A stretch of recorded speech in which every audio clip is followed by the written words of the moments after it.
কাল দেখুনি বিহারে কথা বলে না, বিহারে দেখুনি বিহারের মুখ্যমন্ত্রী একটা মুসলমান ঘরে মেয়েকে, মুসলমান ঘরে বোনকে কোন একটা সার্টিফিকেট হোক বা প্রাইজ হোক, যে কোনো কারণে একটা মানপত্র তুলে দিচ্ছে, হেজাব পরার জন্য হেজাবটা টেনে খুলে দিচ্ছে। দেখা হয়েছে না হয়নি? কথা বলেন, জুলুমের মধ্যে বললাম তো, দেখা হয়েছে না হয়নি? আজকে তোমার বোরকা খুলছে, কাল তোমার উন্না খুলবে। আমি আর পরের দিনটা বলছি, দেখতে পাচ্ছি নি?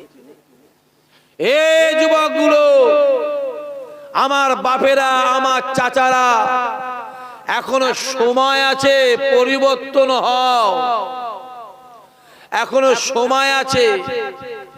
দেখতে পাও নাকি চলছে, হই হই হই হই করুনি, খোলো না মোবাইলটা, খুলে দেখো, দেখো না। আমি তো বলেছিলাম সামনে দিন আসছে, কেঁদে কেঁদে কেঁদে কেঁদে চোখের পানি শেষ হয়ে যাবে, চোখের কোণ থেকে রক্ত বেরোবে, মুছাবার লোক পাবিনি। দিনটা সামনে আসছে, আসছে দিনটা। দেখতে পাচ্ছ কি চলছে পশ্চিম বাংলায়?